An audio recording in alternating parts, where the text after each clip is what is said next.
আমি মনের মানুষ খুঁজে পেয়েছি, সওদা করতে চাই না। আর সৌন্দর্যের সঙ্গে আমার কাছে ভিন্ন। আপনার চোখের গভীরতায় আমি যে সৌন্দর্য খুঁজে পাই, কথিত গৌরবর্ণে আমি সেই সৌন্দর্য পাই না যে। প্রেমের গল্প সিনেমা আমার পছন্দ। আর পছন্দ যে সিনেমাতে ট্রেন্ড কেন্দ্রিক গল্প থাকে, এই যেমন ডিডিএলজি, জাভ উই মেড বা বডিগার্ড।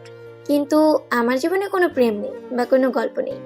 আমি অতি সাধারণ মেয়ে, যার আরো সাধারণ জীবনযাত্রা। ও আচ্ছা, আমার পরিচয় দেই। আমি নিশাত, বাংলাতে অনার্স শেষ করেছি। না, কোনো বিশ্ববিদ্যালয় থেকে নয়। যদি বলেন জাতীয় বিশ্ববিদ্যালয় তাহলে ঠিক আছে। একদম মফস্বলের মেয়ে। গুণ ক্ষমতা বলতে মফস্বলের মেয়েদের যা থাকে, ভালো ঘর গোছাতে পারি, কয়েক পদের রান্না আর সেলাই ফর এইসব। এর বাইরে একটা গুণই আছে যা অনেকেই পছন্দ করে, তা হলো আমি গান গাইতে পারি। কোনো উস্তাদের কাছ থেকে তালিম নিয়ে নয়, শুনে শুনে শেখা। বান্ধবীরা বলে আমার নাকি দারুণ কণ্ঠ, কিন্তু বাড়িতে জোরে গান করা নিষেধ। ওরে বাবা, এসব একদম করা যাবে না। মায়ের ভাষায় এসব মেয়েদের বিয়ে হয় না, আর বিয়ে হলেও সুখী হয় না। এবার নিশাত নামের রহস্য বলি। এমন নাম রাখার কাহিনী হলো আমার ছোট ফুফু। আমরা যৌথ পরিবারে ছিলাম, আর উনি হলেন সবার থেকে আলাদা। সুন্দর করে শাড়ি পরে কলেজে যেতেন, গান কবিতা এসব নিয়ে মেতে থাকতেন। সবার ছোট বলে তার উপরে শাসনের প্রভাব তেমন করে পড়েনি, কিংবা বলা যায় উনি অগ্রাহ্য করেছেন। তো সেই ছোট ফুফুই শখ করে আমার নাম রেখেছিলেন নিশাত। পুরো নাম আপনাদের জানা দরকার নেই। চাকরির পরীক্ষা দিচ্ছি না নিশ্চয়ই। বাংলা নিয়ে পড়ার কারণ এটা না যে আমি সাহিত্য খুব ভালোবাসি। আসলে আমার মেধার যা দৌড়, তাতে আরো ভালো কোনো সাবজেক্ট পাওয়ার আশা করাটাও দুরাশা। এখন ভাবছেন সবই তো বললো, তা দেখতে কেমন? মেয়েদের বর্ণনা আসলে চেহারার বর্ণনা আসবে না, এটা বেশ বেমানান। কিন্তু কি বর্ণনা দেব সেটাই আসলে বুঝে উঠতে পারছি না। কারণ আমার আপনার চলার পথে যেমন মেয়েদের দেখেন কোনো আলাদা বিশেষত্ব নেই, ঠিক তেমনই গায়ের রং না কথিত ফর্সা না কালো, মাঝামাঝি একটা কিছু। যারা ভালোবাসে তারা বলে উজ্জ্বল শ্যামবর্ণ, আর ভালোবাসে যারা তারা বলে খুব মিষ্টি, কিন্তু অন্যরা বলে মেয়ে তো কালো, তাই তো বিয়ে হয় না। মাঝারি গড়ন, কিন্তু যদি বলেন সৃষ্টিকর্তা কি কিছুই দেয়নি তেমন, তা কেন? বড় বড় একজোড়া চোখ আর কোমর অব্দি চুল দিয়ে সব না দাও পুষিয়ে দিয়েছেন। কিন্তু এই শ্যামবর্ণ লম্বা চুল বা বড় চোখের সাহিত্যে যেমন মূল্য আছে, কিন্তু বাস্তবে ঠিক তার উল্টোটা। তার মধ্যে আমি হলাম খ্যাতমে, মানে নিত্য নতুন স্টাইলে চুল বাঁধতে পারি না, কামিজের কাটিং এ নেই কোনো ফ্যাশন, মুখে চেহারায় কোনো পরিপাট্য নেই, তাই জীবনে প্রেম নেই। আর গায়ের রং এবং বাপের টাকা জোর দুটোই কম হওয়াতে বিয়ের বাজারেও আমার মূল্য খুব কম। রবি ঠাকুরের ভাষায় বলতে হয়, হায় রে সামান্য মেয়ে, হায় রে বিধাতার শক্তির অপব্যয়। কিন্তু চেহারা আর বাপের টাকার জন্য তো জীবন থেমে থাকবে না। বাড়ি থেকে খুব তোড়জোড় চড়ছে বিয়ের জন্য। অনার্স শেষ হওয়াতে অবস্থা এমন দাঁড়িয়েছে যে সকালে উঠেই যাকে পাওয়া যাবে, সে রাখাল হোক বা কৃষণ হোক, তার সাথেই আমাকে বিয়ে দেবে। কিন্তু এই ক্ষেত্রে আমি ঠিক ছোট ফুফুর চরিত্র পেয়েছি যেন। আমাকে আমার পছন্দের জায়গাতেই বিয়ে দিতে হবে, যারা আমাকে একজন মানুষ মনে করে সম্মান দেবে, ঠিক সে বাড়িতেই যাব আমি। তাছাড়া মেরে কেটে ফেললেও আমি কোনো মতেই বিয়েতে রাজি নই। অনেক হলো আমাকে নিয়ে বলা, এবার সেই ট্রেনের ঘটনাতে ফিরে যাই। সিনেমার মতো ট্রেন নিয়ে ঘটনা শুরু আমার জীবনে। ছোট খালার বাড়ি থেকে ফিরছিলাম ট্রেনে করে। না, আমি ট্রেন মিস করে দৌড়ে ট্রেন ধরতে যাইনি, বা কেউ আমার হাত ধরে টেনে তুলেনি। ঘটনা হয়েছে আমি খুব ভুলো মন, কাঁধে কাপড় রেখে সারা ঘর সে কাপড় খুঁজতে থাকি। এমন ধরনের মেয়ে আমি। মা বলে তুই ঠিক মতো সংসারই করতে পারবি না। যা হোক, আমি ঠিক মতো স্টেশনে পৌঁছে ট্রেন থেকে নেমে চলে আসছি। হঠাৎ এই যে শুনছেন, এই ব্যাগটা না আপনার? আমি একদম অবাক হয়ে আগন্তুকের দিকে তাকালাম। জি, আমাকে বলছেন? হ্যাঁ, এই ব্যাগটা আপনার না? আপনার কাছেই তো দেখেছিলাম, কিন্তু নেমে আসার সময় হয়তো ভুলে গিয়েছেন। মা আর মায়ের বোনদের কি যে খারাপ অভ্যেস, একজন আরেকজনের বাড়িতে ব্যাগ ভরে জিনিস পাঠাবে। এবার আমি যাওয়াতে আমাকেই হতে হয়েছে সেই কোরিয়ার সার্ভিস, আর ভুলো মনের আমি তারই একটা ব্যাগ রেখে নেমে পড়েছি। জি, অসংখ্য ধন্যবাদ আপনাকে। আসলে আমি একদম ভুলে গিয়েছিলাম। বাড়িতে গেলে মা নির্ঘাত বকাবকি করতেন। কেন, মা বুঝি খুব বকেন? আরে না না, তা নয়, কিন্তু আমার স্বভাবের কারণেই বকা খাই। নিজের সম্পর্কে বলার সময় একটা কথা বলা হয়নি, আমি একটু কথা বেশি বলি। আমার মা চাচিদের নিশ্চিত বিশ্বাস ঠিক এই একটা কারণেই আমার সংসার টিকবে না। মাফ করবেন, আমি একটু বেশি কথা বলি। আবারও ধন্যবাদ আপনাকে, ভালো থাকবেন। বেশি কথা বলছেন, কিন্তু নামটাই তো বললেন না। তা ব্যাগ বয়ে এনেছি, নাম পরিচয়টা অন্তত জানতে পারি নাকি? আচ্ছা, ছেলেটা তো বেশ গায়ে পড়া দেখা যাচ্ছে। দূর, জীবনে তো কিছুই হলো না, নাম বললেই বা কি হবে। জি, আমি নিশাদ, এখানেই আমার বাড়ি। স্টেশন থেকে একটা কাঁচা পাকা রাস্তা চলে গেছে, সেটা দিয়ে কিছু দূর গেলে। আমি আশিক, আপনাদের এদিকে বেড়াতে এসেছি, দেখা হয়ে খুশি হলাম। আপনিও ভালো থাকবেন। আর শোনেন, আপনার নামটা খুব সুন্দর। আমি একটা সৌজন্যমূলক হাসি দিয়ে বেরিয়ে পড়লাম। গ্রামের পথ, ভ্যানি ভরসা। পরিচিত এক চাচার ভ্যানে গাড়িতে বোঝকা তুলে রওনা দিলাম বাড়ির উদ্দেশ্যে। হঠাৎ ছেলেটার কথা মনে হলো। হ্যাঁ, আশিক নাম, কেমন যেন চেহারা। একটা ছেলে এই প্রথম আমার না হোক আমার নামের প্রশংসা করলো, আর তার চেহারাটাই ঠিকঠাক মনে নেই। দূর, এই জন্যই আমার জীবনে কিচ্ছু হলো না। তবে এটুকু মনে আছে, একটু লম্বা গোছের শ্যামবর্ণের চেহারা। যাই হয় হোক, আমার কি, জীবনে হয়তো আর দেখাই হবে না। এসব আবল তাবল ভাবতে ভাবতে বাড়ি পৌঁছে গিয়েছি। বাড়িতে ঢুকে নিজের রুমে এসে বসেছি মাত্র, অমনি মেজাজ খারাপ করার সংবাদ শুনলাম। আমার চাচাতো বোন তিতির, আমি দুষ্টুমি করে তিতি পাখি বলি, ও পাখির মতো ছুটে এসে হাঁফাতে হাঁফাতে বলল, আপু, কাল তোমাকে পাত্রপক্ষ দেখতে আসবে। তিতির হলো পুরাই FBI। এইবারের সব ঘটনা ওর থেকে লুকানোর উপায় নেই। ক্লাস 7 পর একটা মেয়ে এত পাকা হয় কিভাবে বুঝে আসে না আমার। যাই হোক, পরে বুঝলাম তিতিরের তথ্য শতভাগ সত্য। পাত্রপক্ষ আমাকে দেখতে আসবে। অবশ্য তিতিরের তথ্য অসত্য হওয়া অসম্ভব। রাতে মায়ের কাছে কিছুক্ষণ ঘ্যান ঘ্যান করেছি, কাজ হলো না। মায়ের এক কথা, অনার্স শেষ হয়েছে, আর তোমার বাপু যে রেজাল্ট, তাতে জজ ব্যারিস্টার হবা না নিশ্চিত। বয়স কম হচ্ছে না, তোমার বয়সে 2 বাচ্চার মা সবাই। এরপর বউ মরা পাত্র ছাড়া আর জুটবে না। কথা আধা সত, কারণ গ্রামে মেয়েদের 15 বা 16 বছরেই বিয়ে দেয়, আর বছর না ঘুরতেই বাচ্চা। সুতরাং 2-3 বাচ্চার মা অনেকেই, কিন্তু মাই হেঁটে দেখানো, পায়ের গোড়ালি দেখানো, এসব আমি আর পারবো না। আগেও দেখিয়েছি। কেন বাপু, তুমি কি রাজবংশের রাজকন্যা যে তোমার বেলায় এসব হবে না?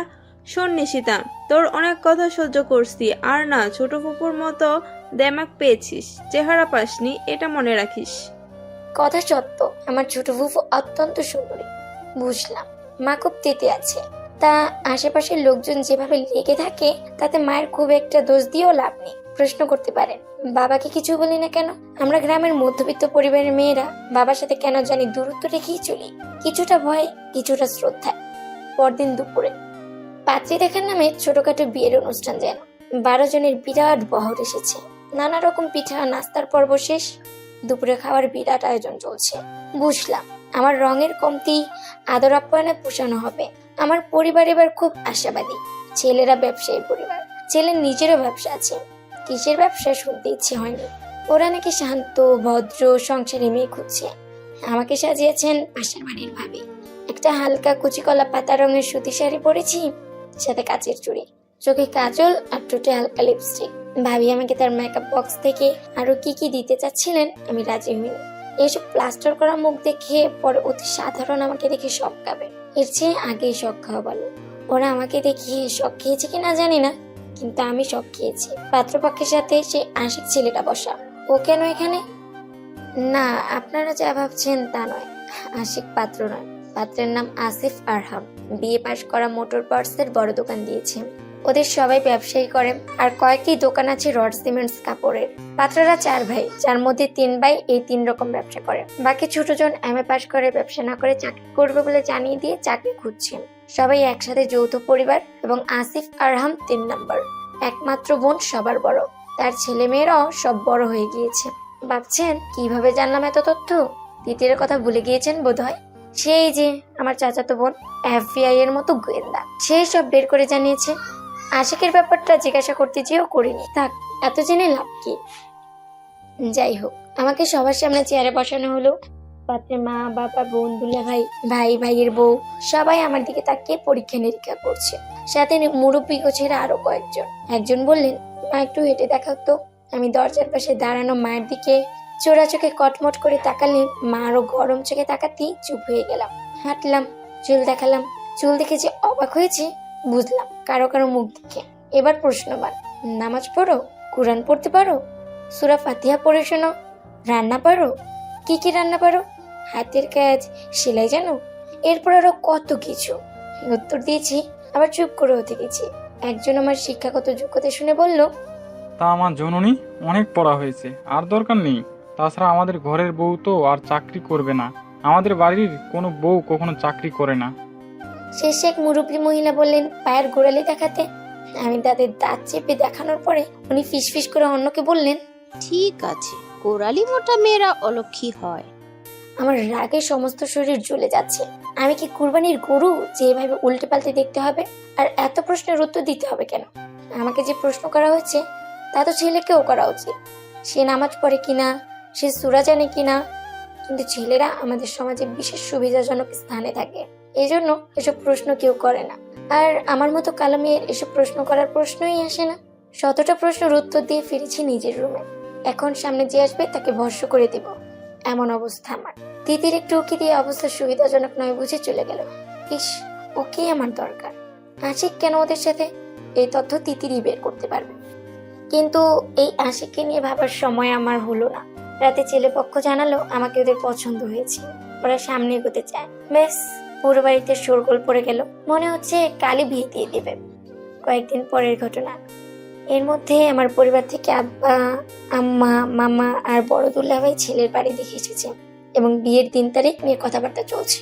সত্যি বলতে কি, বিয়ে নিয়ে আমার কোনো অতি আগ্রহ বা কোনো স্বপ্ন নেই। চিনি না, জানি না, এমন একজনের কাছে ধরিয়ে দেওয়া হবে। আমাকে, তাকে এবং তার পরিবারকে চিনি নিয়ে মানিয়ে নিয়ে চলতে হবে। নিজের মা, বোন, বান্ধবী সবাইকে তো দেখছি এভাবে মেনে নিয়ে এবং মানিয়ে নিয়ে চলছে। হাড়ি খুন্তি নাড়া, সন্তান বড় করা, এই তো জীবন। আমার মতো অতি সাধারণ মেয়ের জীবনে আর কি বা করতে পারে? কিন্তু আমার একটু ইচ্ছে ছিল, আর কিছু না। ছেলেটার সাথে একটু কথা বলা, তার ইচ্ছা রুচি সম্পর্কে জানা, মেয়েদের কেমন ভাবে সে বা তার পরিবার সেটা জানার বড্ড ইচ্ছে ছিল।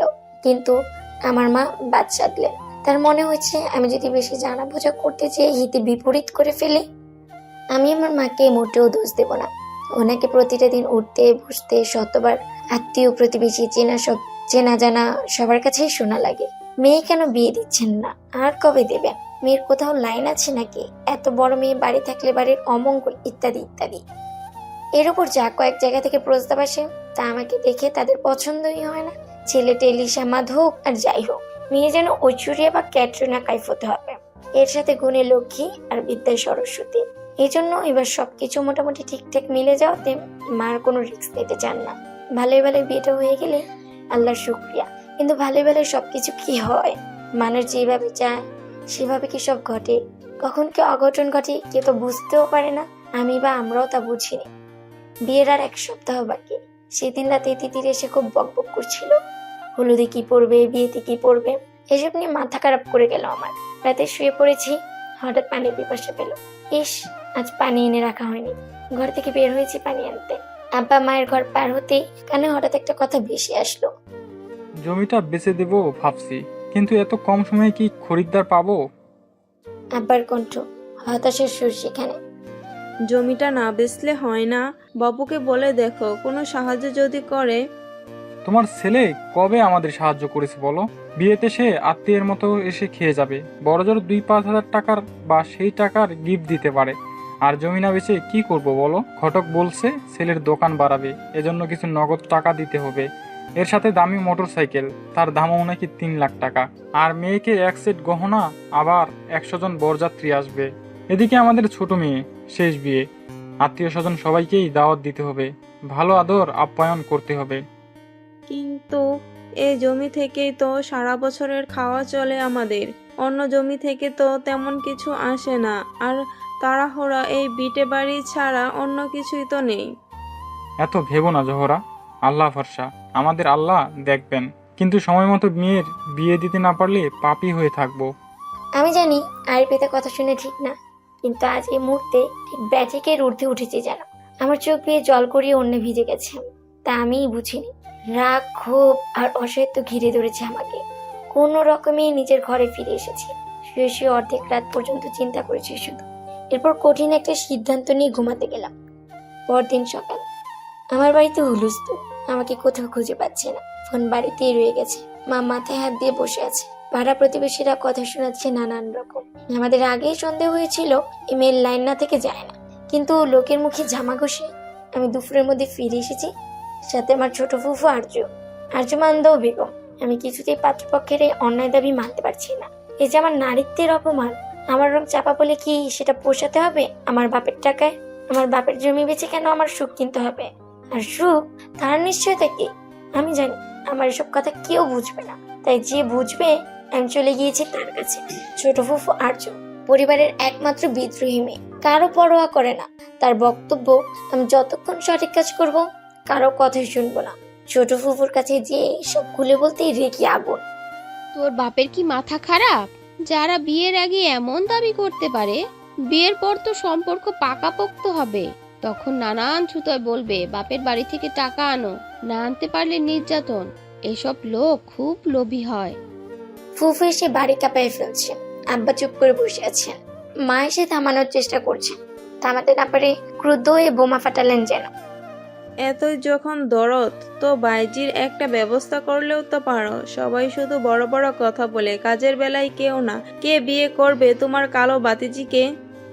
আচ্ছা, আমি নিয়ে যাচ্ছি নিশাদকে, ওর দায়িত্ব আমার। আমি ওকে নিজের পায়ে দাঁড় করাবো, কিন্তু কিছুতেই এ বিয়ে হতে দেব না। সব আয়োজন শেষের পথে, দাওয়াত দেওয়া শেষ, আর এখন বিয়ে ভাঙলে ওর জীবন কলঙ্কিত হবে। তোমার বয়স কম হলো না আরজু, অবুজের মতো কথা বলো না, এমন জেদ করো না। যৌতুকের দাবিতে যখন শ্বশুরবাড়ির লোক মেয়ের গা হাত পা পুড়িয়ে দেবে, তখন ভালো লাগবে ভাবি? কি যা তা বলছো, এসব অমঙ্গল ডেকে এনো না। অমঙ্গল আমি আনছি না, তোমরাই আনছো পাত্রপক্ষের এইসব অবৈধ দাবি মেনে। এরা যে বিয়ের পর আরো টাকা পয়সা চাইবে না, তার নিশ্চয়তা কি? বিয়েতে মেয়ের সুখের জন্য কিছু তো দিতেই হবে। তাই বলে এমন লিস্ট ধরিয়ে দেবে? ভাই, আপনি কিছু বলেন, আর চুপ করে থাকলে হবে না। মেয়েটার জীবনের প্রশ্ন, বিয়ে হয়ে গেলে তখন ব্যাপারটা কঠিন হয়ে যাবে। হ্যাঁ, বিয়ে ভাঙলে দু একদিন নানানজন নানান কথা বলবে, কিন্তু জীবনটা তো লোকের না, জীবনটা আমাদের মেয়ের। সেটা এভাবে নষ্ট হতে দিতে পারি না। এরপরেও কিন্তু কথা থামেনি। আমার দুলা ভাই মামা সবাই মিলে নানা কথা যুক্তিতর্ক চলেছে সারাদিন, কিন্তু ছোট ফুফুর একই কথা, এই বিয়ে হবে না। মামার অনুরোধে ঘটককে ডেকে আনা হলো এসব দাবি দেওয়া ছাড়া বিয়ে হয় কিনা এটা জানতে। ঘটক বিরাট ভাব নিয়ে বলা শুরু করলো, ভাইজান, আপনি কি কোন? ওই ছেলের জন্য কতজন লাইন দিয়ে আছে, এমন পাত্র লাখে একটা। মেয়ের সুখের জন্য এইটুকু কে করে না কোন? তাই বলে এভাবে লোভীর মতো দাবি করবে? ছোট ফুফু তেড়ে এলেন। না চাইলে মাও দুধ দেয় না, কি কোন চাচা মিয়া? এই কথা বলে চটুল হাসি দেয় ঘটক। তোমাকে সহ সবকটাকে পুলিশে দেওয়া উচিত। সাহস কত, যৌতুক দাবি করে! ফুসতে থাকেন ফুফু। ঘটক বেটা গুসা করে আমাদের বাড়ি থেকে বের হয়ে যায়। ফুফু আমাকে নিয়ে চলে আসেন তাদের বাড়িতে। বিয়ে ভেঙে যায়। মা রাগ করে আমার সাথে কথা বলেন না। আব্বার মনের খোঁজ জানি না, তবে আমার কেন জানি মনে হয় এই বিয়ে ভাঙাতে আব্বাও খুশি নন। জমির জন্য নয়, আমার ভবিষ্যতের জন্য। ফুফু দিন রাত বুঝতে থাকেন আমাকে। শোন নিশা, মেয়েদের নিজের পায়ে দাঁড়ানো খুব দরকার। ছোটখাটো যে কোনো কাজ করেই হোক, অর্থনৈতিকভাবে স্বাবলম্বী হওয়া উচিত। তোর রেজাল্ট তো খারাপ না, চেষ্টা কর, কিছু না কিছু হয়েই যাবে ইনশাল্লাহ। ফুফু আমাকে একটা জব কোচিং এ ঢুকিয়ে দেন। আমারও কেমন জিদ লাগে, গায়ের রঙের জন্য কি আমার জীবন থেমে যাবে? কয়েক মাস কেটে গেছে, নিজেকে মোটামুটি গুছিয়ে নিয়েছি। দুই একটা ব্যাংক এবং স্কুলে পরীক্ষা দিয়েছি, মোটামুটি হয়েছে। দেখি কি হয়। ফেসবুকে আমার একটা আইডি আছে, তেমন একটা লগ ইন করা হয় না। আগে বেশ অ্যাক্টিভ ছিলাম, বান্ধবীর সাথে মিলে ছবি দিতাম, কিন্তু কয়েক মাস এসব কিছুই আর ভালো লাগে না। অনেকদিন পরে আজ ফেসবুক খুলেছি, বেশ কিছু নোটিফিকেশন আছে, কয়েকটি ফ্রেন্ড রিকোয়েস্ট ওপেন করতে এই কি আশিকের আইডি আমাকে ফ্রেন্ড রিকোয়েস্ট পাঠিয়েছে, কিন্তু কেন? আশিকের আইডির দিকে তাকিয়ে আছি। ও সেদিন কেন পাত্রপক্ষের সাথে এসেছিল আজও তা জানতে পারিনি। আসলে আমার জীবনে এমন ঝড় উঠলো যে জানার সুযোগ বা ইচ্ছে কোনোটাই হয়নি। যাই হোক, আবার কোনো ঝামেলায় জড়িয়ে পড়ি, এমনিতেই ঝামেলার পড়লে। মা আজও ভালো করে কথা বলেন না, আব্বার মনের খবর কোনোদিনই তেমন বুঝিনি, তাই এসব ফেসবুক বাদ দিয়ে আগে নিজের পায়ে দাঁড়াই। এই ভেবে ফ্রেন্ড রিকোয়েস্টটা অ্যাকসেপ্ট না করেই রেখে দিই। 2 দিন পরে একটা ব্যাংকে লিখিত পরীক্ষার রেজাল্ট দিয়েছে, আমি উত্তীর্ণ হয়েছি। ছোট ফুফু তো দারুণ খুশি, আমার আত্মবিশ্বাস বাড়ে।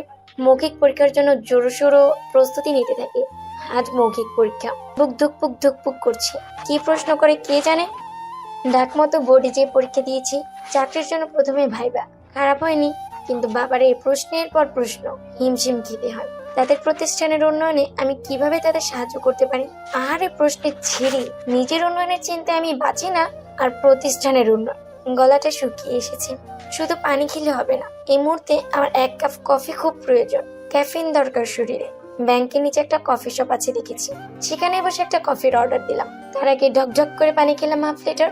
কফি নিয়ে আসিনি এখনো, কি করবো আর। কফি শপে চলা, টিভি দেখছি মনোযোগ দিয়ে। ঠিক সেই সময় এক্সকিউজ মি, এখানে বসতে পারি? আসি।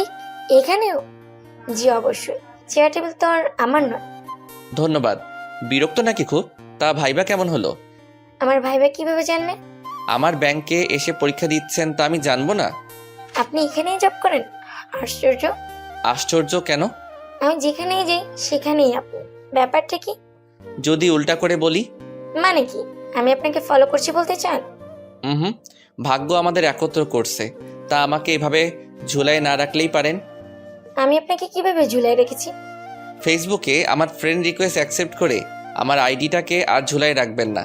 ওকে মিস নিশাদ, আপনি কফি পান করুন, আমি আসি। অফিস টাইম তো, সময় দিতে পারছি না, দুঃখিত। ও হ্যাঁ, বিলটা আমি দিয়ে দিয়েছি, এটুকু ভদ্রতা নিশ্চয়ই করতে দেবেন। আমি আর কি বলবো? কি হলো? কিছুই বুঝলাম না। যেভাবে ঝড়ের মতো এসেছিল তেমনই চলে গেল। আর আমি বাসায় আসতেই ফুফুর প্রশ্ন, কেমন হলো পরীক্ষা? দিলাম তো মোটামুটি, জানি না কি হবে। বিকেলে মোবাইল নিয়ে বসেছি, ফেসবুক খুলে আশিকের ফ্রেন্ড রিকোয়েস্ট অ্যাকসেপ্ট করেছি। আমার হঠাৎ আগ্রহ জাগলো, আসিফ আরহামর কি হয়, ও কেন আমাদের গ্রামে গিয়েছিল। ফ্রেন্ড রিকোয়েস্ট অ্যাকসেপ্ট করে আশিকের আইডিতে ঢুকলাম। ভালো ছবি তুলতে পারে দেখছি, বিভিন্ন অ্যাঙ্গেলে ফুলের ছবি, আকাশের ছবি আর নদীর ছবি। দারুণ তো। এর চেয়ে অবাক হলাম একটা আবৃত্তির পোস্ট দেখে, আশিক নিজে আবৃত্তি করছে। শোনো, কাজল চোখের মেয়ে, আমার দিবস কাটে বিবশ হয়ে তোমার চোখে চেয়ে। বাহ, চমৎকার আবৃত্তি করে তো। ব্যাংকে চাকরি করলেও সাহিত্য ভালোবাসে বোঝা যায়। রাতে হঠাৎ মায়ের ফোন। কি খবর তোর? ভালো আছি মা। কোনো হিললে হলো? এভাবে আর কতদিন? তুই একটা মেয়ে, এটা তোর বোঝা উচিত। আমি বুঝি মা, কিন্তু আগের ঘটনা থেকে আমারও শিক্ষা হয়েছে। আমি নিজের পায়ে দাঁড়াতে চাই। বয়স তো বসে থাকবে না রে মা। মায়ের গলায় কেমন ক্লান্তির সুর। মায়ের কষ্ট যে বুঝি না তা না, কিন্তু তাই বলে আত্মসম্মান বিসর্জন দিতে পারবো না আমি। ভালো লাগছিল না কিছুই, রাতে খেতেও পারিনি। এলোমেলো নানা রকম চিন্তা মাথায় জট বেঁধেছে। মাঝে মধ্যে মনে হয় মধ্যবিত্ত পরিবারে জন্ম নেওয়া পাপ, আরো পাপ মেয়ে হয়ে জন্ম নেওয়া। এমন সময় মেসেঞ্জার টুং করে শব্দ হলো, আশিক মেসেজ পাঠিয়েছে। ধন্যবাদ। কেন? এভাবে ঝুলিয়ে না রেখে আমার ফ্রেন্ড রিকোয়েস্ট অ্যাকসেপ্ট করার জন্য। আমি খুব সামান্য মেয়ে, এভাবে বলার কিছু নেই। সামান্য আর অসামান্য মেয়ে বিচার করবেন কিভাবে? চেহারা দিয়ে? সবকিছু মিলিয়ে। আচ্ছা, একটা প্রশ্ন করি। জি অবশ্যই। মানে আপনি আমাদের বাড়িতে গিয়েছিলেন কিভাবে ঠিক বুঝিনি আজও। ও আসিফ ভাইয়ের ছোট ভাই আনিস আমার ফ্রেন্ড, খুব করে বলতো ওদের বাড়িতে যেতে। আমি আবার ঘুরতে পছন্দ করি, ছুটি পেলে বেরিয়ে পড়ি হুটহাট। এভাবে গিয়েছিলাম ওদের বাড়িতে। এরপর ওর ভাইয়ের জন্য পাত্রী দেখতে যাবে, আমাকে জোর করে ধরে নিয়ে গেল। না গেলেই ভালো হতো। কেন? আপনাকে এভাবে অপমান করবে আমি বুঝতে পারিনি, আমার খুব খারাপ লেগেছিল। কেন বুঝলাম না। এই যে নানা রকম প্রশ্ন করা, হেঁটে দেখানো, এসব। আরে এসব আমাদের গ্রামের মেয়েদের জন্য নতুন কিছু না। আমি জানি আপনার বিয়েটা কেন হয়নি। আমার বন্ধু আনিসি বলেছে আমাকে, ওর এই বিষয়টা ভালো লাগেনি, কিন্তু ও তো ছোট, তার উপরে বেকার, ওর কথা কে শুনবে? বাদ দেন, আমি এসব ভুলতে চাই। কিন্তু শাড়িতে আপনাকে কিন্তু দারুণ লাগছিল। মন ভালো করতে চান তাই না? আচ্ছা, রাত হলো, ভালো থাকেন, শুভরাত্রি। চ্যাটিং করে আমার কেন জানি ভালো খারাপ দুটোই লাগছে। ভালো লাগছে কারণ এই প্রথম কেউ আমাকে বললো আমাকে ভালো লাগছিল দেখতে। আর খারাপ লাগার কারণ, কি দরকার এসব অযথা চ্যাটিং ফ্যাটিং। আচ্ছা, আমি কি বিষণ্ণতায় ভুগছি? না হলে কোনো কিছুই ভালো লাগে না কেন? বেশ কয়েকদিন ধরে আমার শরীরটা ভালো যাচ্ছে না, কেমন জ্বর জ্বর, খাবারের রুচি নেই, ঘুমও হচ্ছে না ঠিক মতো। বিকেলে ব্যালকনিতে বসে আছি, ছোট ফুফু কাছে এসে দাঁড়ালেন, মাথায় হাত রেখে বললেন, এভাবে নিজেকে কেন কষ্ট দিচ্ছিস নিশাদ? তোর এই যে অসুস্থতা, এটা কিন্তু মানসিক অসুস্থতার কারণে। দেখ, এই সমাজে দুর্বলদের প্রতি সব অবজ্ঞা, সব দোষারোপ, সব নিন্দা। মেয়েরা দুর্বল হয়, এজন্যই তাদের সব শিকার হতে হয় বেশি। কিন্তু মেয়েরা যখন সব প্রতিকূলতা সামলে দুর্বিদ্ধ হয়ে ওঠে, তখন সারা পৃথিবী তার কাছে হেরে যায়। আজকাল নিজেকে খুব ভুংচুর মনে হয়। ফুফু আর তোমাদের ঘরে বসেও কতদিন খাবো বলো? এদিকে আব্বা মা দিন দিন হতাশ হয়ে যাচ্ছেন। আপা ফোন দিয়েছিল, আমাকে বলল তোর জিদের কারণে আব্বা মা কষ্ট পাচ্ছে আর আমরা লোকের কথা শুনে মরছি। নিশ্চয়ই কষ্টের পর সুখ। এটা আমার কথা না, এটা মহান আল্লাহর কথা। তো সুদিন আসবে, তখন এই সব দুঃখ কষ্ট সব তুচ্ছ মনে হবে। মা এখনো একটু চাঙ্গা হতো। যা, আমাদের দুজনের জন্যই চা বানিয়ে নিয়ে আয়। ছোট ফুফু আমাকে যেমন বোঝে তেমন করে কেউই বোঝে না। এই মানুষটির প্রতি কৃতজ্ঞতা আমার দিন দিন বাড়ছে। আশিক প্রায়ই নক করে, এই হাই হ্যালো, আমি তেমন একটা রিপ্লাই দিই না। আসলে আমার কিছুই ভালো লাগে না, হতাশা ঘিরে ধরেছে যেন। সেদিন রাতে অনলাইনে আসতেই আশিক আমাকে মেসেঞ্জারে কল দিল। ও আমাকে কখনো কল দেয় না, আজ কল দেওয়াতে আমি অবাকই হয়েছি। হ্যালো, আসসালামু আলাইকুম, কেমন আছেন? ওয়ালাইকুম আসসালাম। নিশাদ, আপনি কি অসুস্থ? কেন বলুন তো? আপনার কণ্ঠস্বর কেমন নিস্তেজ লাগছে। আসলে আমার কয়েকদিন ধরে জ্বর, শরীরটা ভালো যাচ্ছে না। আহা, ডাক্তার দেখিয়েছেন? আরে না, এমনিতেই ঠিক হয়ে যাবে। নিশাদ, আপনার সাথে আমার কিছু কথা ছিল। জি বলুন। না, ফোনে নয়, আমি সরাসরি বলতে চাই। আপনি অনুমতি দিলে দেখা করতাম। আমি আসলে বুঝতে পারছি না, আপনাকে পরে জানাবো। ফোন রেখে নতুন একটা চিন্তায় পড়েছি আমি। আশিক আমাকে কি বলতে চায়? প্রেমের প্রস্তাব দেবে নাকি? ধুর, কি ভাবছি আমি। আমার উচিত ছোট ফুফুর সাথে শেয়ার করা। কিন্তু পরদিন সকালে নতুন একটা চাকরির পরীক্ষার ডেট পড়ায় মাথা থেকে আশিকের চিন্তা ঝেড়ে ফেলে নতুন উদ্যমে পড়া শুরু করি। 15 দিন পর রাত 10:30 মেসেঞ্জার টুং করে শব্দ, আশিকের মেসেজ। আমি কি কোনো অপরাধ করেছি মিস নিশাদ? আসলে আমি খুব বিজি ছিলাম একটা চাকরির পরীক্ষা নিয়ে। যদি মনে করেন আমি আপনাকে বিরক্ত করছি তাহলে আমি আর নক দেব না। না না, কি বলছেন? 2 দিন পরেই একটা পরীক্ষা, আমি আপনাকে অবশ্যই জানাবো। পরদিন সকালে ফুফুর সাথে সবকিছুই খুলে বলেছি। জানতে চাই কি করব। দেখা করতে সমস্যা কি? তুই কি ভয় পাচ্ছিস? যে দেখ কি বলতে চায়। আর যদি বলিস আমি না হয় বাইরে কোথাও দাঁড়িয়ে থাকবো। কি যে বলো না ফুফু, আমি কি বাচ্চা নাকি? বাচ্চা না বলেই তো এত চিন্তা। আমার মনে হয় তুই দেখা কর, শোন কি বলে। আচ্ছা, আগে পরীক্ষাটা দিই তো। পরীক্ষার চিন্তার চেয়ে দেখা করার চিন্তাই আমার কাছে বড় হয়ে দেখা দিল। আসলে কখনো এভাবে কারোর সাথে দেখা করিনি, খালি মনের মধ্যে আকুলি বুকুলি করছে, কি বলতে পারে। 2 দিন পার হলো এইভাবেই। পরীক্ষা হলো কোনো রকম। আশিক যেহেতু রাতেই নক করেন, বুঝেছি সে রাতেই ফ্রি থাকে। আমি আশিককে নক দিলাম, কেমন আছে? ভালো। আপনার পরীক্ষা কেমন হলো? হয়েছে কোনো রকম। আসলে আপনি কিছু বলতে চেয়েছিলেন। জি, কিন্তু সরাসরি। আচ্ছা, সমস্যা নেই। কবে কোথায় আসবো বলুন? বেশি দূরে নয়, আপনার বাসা থেকে বের হয়ে যে মার্কেট তার অপোজিটে আসুন। সেখানে একটা ভালো কফি শপ আছে। কিন্তু দিনক্ষণ তো বললেন না। অফিস ডেতে বাদ থাকো। আগামী শুক্রবার বিকেল 5টায়। আর কফি শপের ডিটেলস আমি মেসেজ করে দিচ্ছি। আচ্ছা ঠিক আছে, ভালো থাকুন। আপনিও। আশা করি শীঘ্রই দেখা হচ্ছে। একদিন পরেই শুক্রবার, কিন্তু আমার সময় যেন থমকে গেছে। কি পড়ে যাবো সেটাই বুঝতে পারছি না। আমার কখনো এমন হয়নি। সারা জীবন বান্ধবী আর বোনদের ধমক দিয়েছি রেডিওতে দেরি হয় এই জন্য। অবশেষে একটা হালকা গোলাপি রঙের 3 পিস পরে, চোখে কাজল আর ঠোঁটে হালকা লিপস্টিক দিয়ে বের হয়েছে নির্দিষ্ট জায়গায়, কফি শপে। দরজা ঠেলেই ভেতরে ঢুকিয়ে দেখি আশিক আগেই এসে বসে আছেন। আমাকে দেখে উঠে দাঁড়ালো। হেসে বললাম, আগেই চলে এসেছেন যে? আপনাকে অপেক্ষায় রাখতে চাইনি। ধন্যবাদ, কফি শপটা সুন্দর। আপনিও সুন্দর।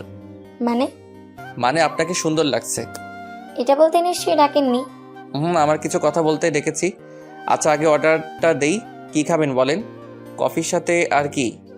আর কিছু না, শুধুই কফি। আশিক ওয়েটারকে ডেকে 2 কাপ কফির অর্ডার দিল। আমি জিজ্ঞাসু দৃষ্টিতে ওর দিকে তাকিয়েছি।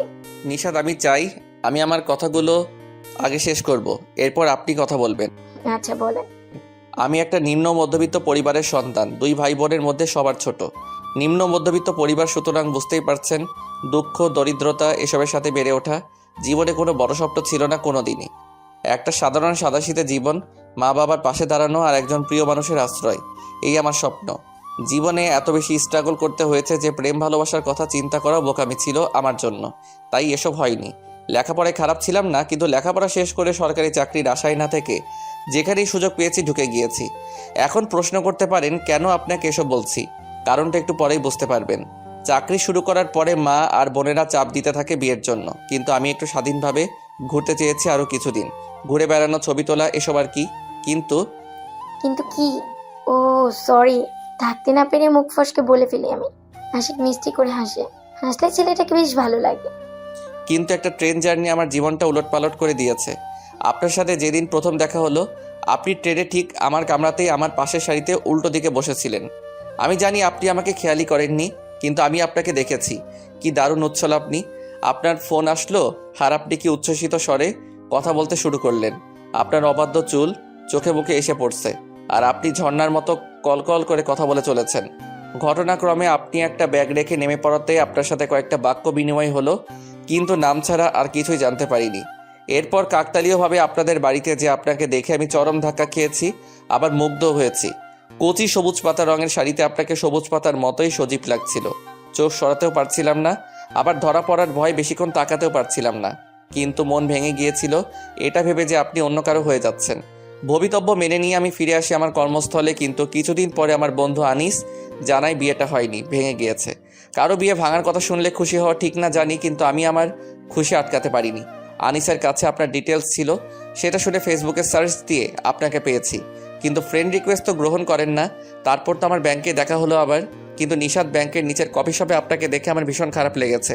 হাসি খুশি কলকল করে কথা বলে আপনি কি বিষণ্ণ চেহারা, মলিন, নেতিয়ে পড়া বাসি ফুলের মতো। আমি হাসি খুশি নিশাদকে দেখতে চাই, আর কলকল করে কথা বলা শুনতে চাই। নিশাদ, আমি খুব সাধারণ ছেলে। আমার সাধারণ সাদাসিধে জীবনে আপনি কি আমার আশ্রয় হবেন? আমি আসলে কি বলবো, আমি তো হতবাক, বিস্মিত এবং একই সাথে হতভম্ব। বলে কি এসব? আমাকে নিয়ে এভাবে কেউ ভাবতে পারে? তাই তো আশ্চর্য আমার কাছে, কিন্তু সত্য। অনেক সময় কল্পনার চেয়েও সুন্দর হয়। আমি নিজেকে সামনে নিয়ে স্বাভাবিক হয়ে প্রশ্ন করি, বিয়ে ভেঙে যাওয়া একটা শ্যামলামের প্রতি করুণা? না, একজন মায়াবী মানুষকে নিজের মানুষ করে পাওয়ার তীব্র আকুলতা। আপনি ভালো জব করেন, অনায়াসেই সুন্দরী মেয়ে পাবেন। আর তাছাড়া আমার বাবার অবস্থাও তো ভালো না। আমি মনের মানুষ খুঁজে পেয়েছি, সওদা করতে চাই না। আর সৌন্দর্যের সঙ্গে আমার কাছে ভিন্ন। আপনার চোখের গভীরতায় আমি যে সৌন্দর্য খুঁজে পাই, কথিত গৌরবর্ণে আমি সেই সৌন্দর্য পাই না যে।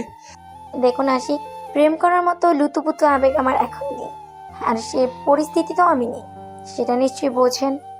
আমি যে আজীবন প্রেম করার লাইসেন্স পেতে চাই। এ কথা বলে আশিক আবার হাসলো। এদিকে আমার অবস্থা সঙ্গে লজ্জে আমি ঘিরে যাচ্ছি। ওইটা সে কখন কফি দিয়ে গেছে যে ঠান্ডা হয়ে কোল্ড কফি হওয়ার পথে। কয়েক মুহূর্ত কেটে গেল এভাবেই। এরপর আমি মুখ নিচু রেখে আরক্ত মুখে বলি, আমার পরিবারের লোকজন এই ব্যাপারে সিদ্ধান্ত নেবে। আপনি আবার না করে বসবেন না তো? আমি কোনো রকমের না সূচক মাথা নেড়ে উঠে বের হয়ে এসেছি। আশিক বিল পে করে দৌড়ে আসলো।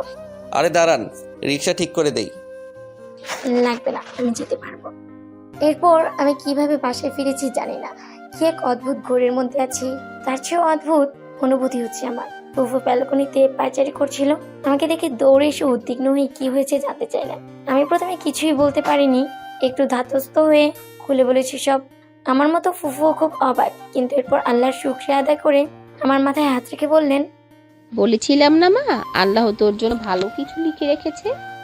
আমি ফুফুকে জড়িয়ে ধরে নিঃশব্দে কাঁদতে থাকলাম। এরপর সবকিছু এত দ্রুত ঘটতে থাকলো। আশিকি প্রথম ফুফুর সাথে কথা বললো, এরপর দুই পরিবারের দেখা দেখি বিয়ের কথাবার্তা। আমি এখন ট্রেন স্টেশনে।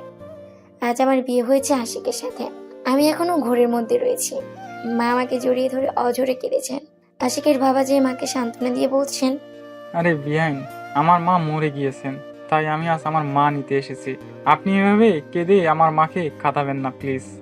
পাড়া প্রতিবেশী আত্মীয় স্বজন যারা এতদিন নানা রকম কথা শুনেছে, তারা সবাই অবাক। তাদের কাছে আমার বিয়ে হওয়াটাই বিরাট আশ্চর্যের বিষয়। আর সেখানে এমন দাবি দেওয়া ছাড়া বিয়ে। বাবা, যিনি সবসময় দূরত্ব রেখে চলেন, আজ আমাকে আশিকের হাতে তুলে দেওয়ার সময় কেঁদে ফেলেছেন।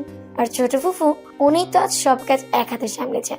আর বিয়ের আগে আশিককে বলেছেন আমার মেয়ে চাকরি করলেও বাধা দিতে পারবে না। আশিক হেসে বলেছে, তথাস্তু।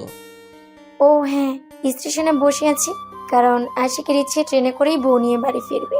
কারণ এই ট্রেনেই নাকি আমাকে পেয়েছে সে। ট্রেন এসে দাঁড়াচ্ছে প্ল্যাটফর্মে, আর আমি নিশাত আশিকের হাত ধরে চলেছি চোখ ভরা নতুন স্বপ্ন নিয়ে।